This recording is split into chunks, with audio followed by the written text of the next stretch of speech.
I think there are 3 different types of watches that are a must-have in any watch collection. The last one is a bit controversial.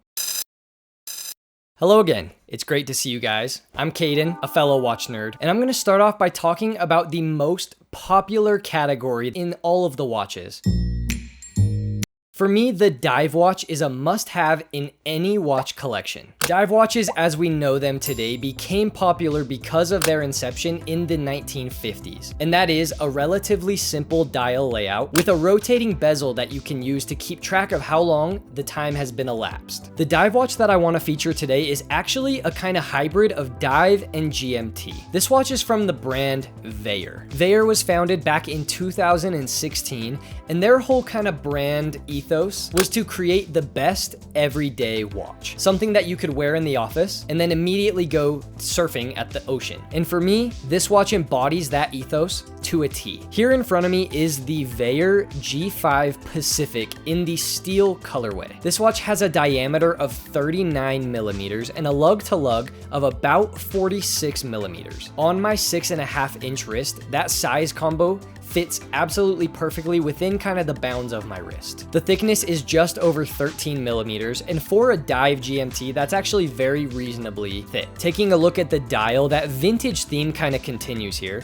as we have a faux patina lume across all the indices and the hands. Here, the GMT hand is an awesome, vibrant orange color with a little bit of faux patina at the tip of that GMT hand. Now, this dial isn't a super dark, deep black. It's actually kind of a more grayish, faded black. And the texture is just a nice matte, clean, simple dial finish. Now, covering the dial is a double domed sapphire crystal. For me personally, the GMT is one of my favorite combinations, and to pair it with a dive watch, to me, just honestly makes so much sense. This watch features both satin brushing and polished surfaces, and on the lugs alone, it has both of those finish patterns. And on wrist and in hand, this watch just feels like a really solid, well-built dive GMT watch. If we flip the watch over to the backside, we get view at the Miyota 9075 movement. It is a good movement to look at. This watch is an automatic true GMT movement with a date. It has about a 42-hour power reserve. It beats at 4 Hertz. Again, I think this is a great choice of a movement in this watch, adding the versatility of being able to track multiple time zones. Thankfully, this watch has a 20 millimeter lug width, so changing out straps on this watch is a breeze. And the bracelet that you can get on this watch is actually a really good bracelet. And at the clasp, we do have on-the-fly micro adjustment. And the size of the clasp itself is not too big. For me, a dive watch is a must-have in any watch collection. Due to its nature, it's just such a versatile watch. And I think having that added GMT complication benefit on this particular watch makes it that much more obvious of a choice to add to your collection.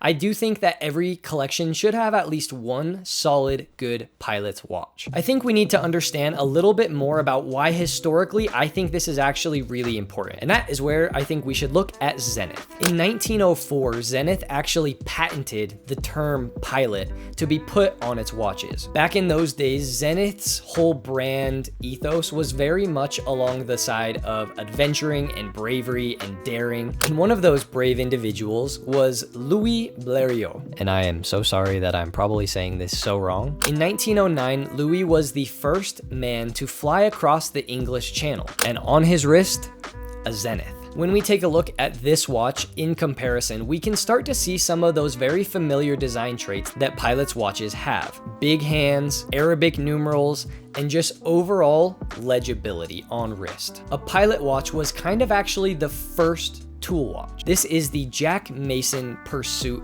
Pilot, and I think this is an excellent choice for a pilot watch within a collection. This watch is also 39 millimeters in diameter with a lug to lug distance of about 46 millimeters, which, having about the same dimensions as that Weyer that we just looked at, you can see that it also fits absolutely wonderfully on my wrist. The case height is 11.8 millimeters, and it feels just like a proper time-telling tool watch. We have large white Arabic numerals. At 12 o'clock, we have a triangle letting the wearer know which way is up. At 3, 6, and 9, they each get their own large rectangular lume plot. Now, this is actually made of LumaCast, which if we go ahead and look at the lume, this watch already has really good lume, but the specific indices are actually raised above the dial, kind of similar to how the Black Bay Pro's indices are. And this has the classic pilot's watch sword hands, with the lume filling about 3/4, maybe 4/5 of that hand. The second hand is pure white with a very little nice tribute to the Texas flag at the very end of that second counterbalance. The dial texture on this watch is also a flat matte black, and it's a little bit more of a true black, a darker black. Covering the dial is a flat sapphire crystal with AR coating. It does a really good job at hiding reflections, and in contrast to the rest of this watch, you can tell that legibility is at the forefront of this watch. This watch comes on kind of a reverse oyster style bracelet, and the clasp is solid and milled, and there's a little depiction engraving Easter egg on this clasp. Now, one critique I do have about this clasp is kind of the size of it on the wrist.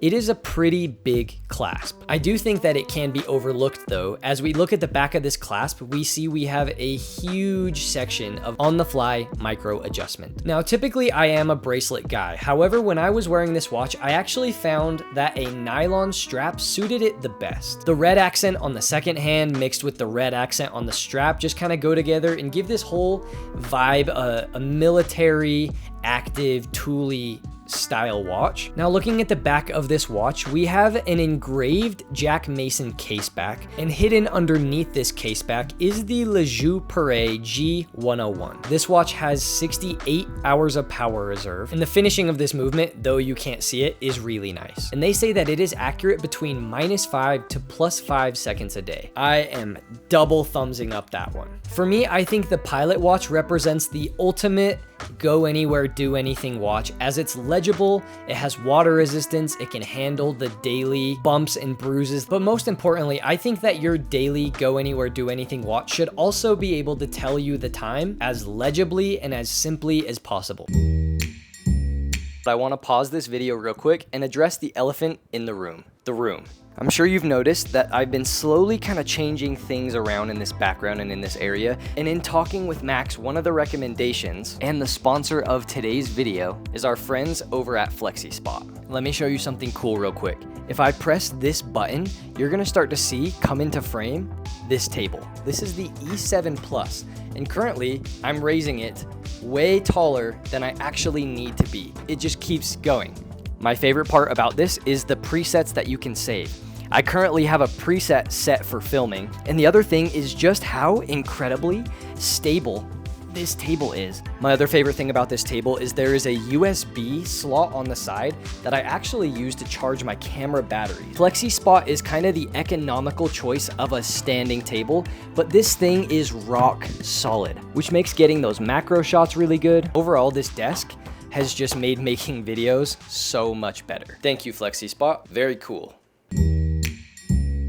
And of course, every collection needs a dress watch, but I think my choice in dress watch might ruffle a few feathers. Let me introduce you to the Circula Facet, a watch that they could not have picked a better name for. This watch, of course, being called the Facet, has so many different planes, intersections, facets all over it. The star of this watch for me though is actually the dial. This watch has a cobblestone textured dial where each individual brick has a brick texture on it, and the whole entire surface of the dial has a sunburst effect to it, where in certain lighting it's really dark green, almost kind of black, and in other lightings you can see it's a more of a gasoline green. When you look at this watch, you can just see how many different angles there are on this watch all over the place. And that doesn't just include the bezel and the dial. Even the hands have their own intersected planes on the hands. And this thing just throws light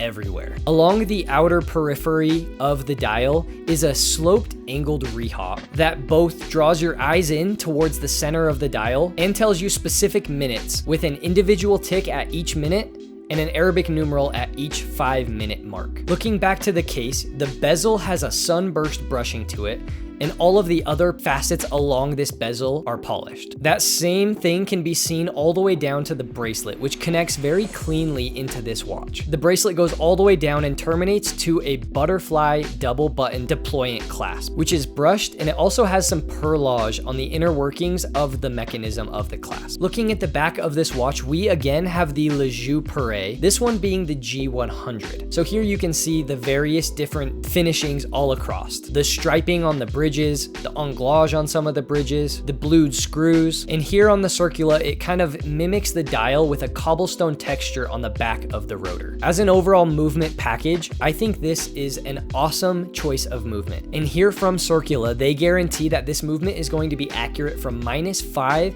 to +7 seconds a day. 2 thumbs up for me. So now I'm sure you're all saying, Caden, why did you pick a steel sports watch as a dress watch? Though it is technically a sports watch and the specifications can back up that sports watch rating, I actually wore this watch with a suit and found that it fit within a suit so well. Now, talking about sizing around this watch, this case is 38 millimeters, and this is one of the first integrated bracelet watches I've seen where the lug to lug is actually extremely short. The links taper directly down, rather than on most integrated bracelet watches, there's 1 or 2 links that kind of act like male end links and extend that distance out. We see that that's not the case here. This watch is not cheap, but of all the integrated bracelet watches that I have had hands-on with, this is, in my opinion, the most solid of the integrated bracelet watches. And that's why I chose it as the dress piece.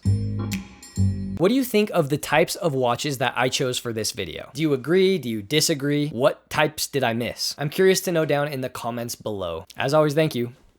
Goodbye.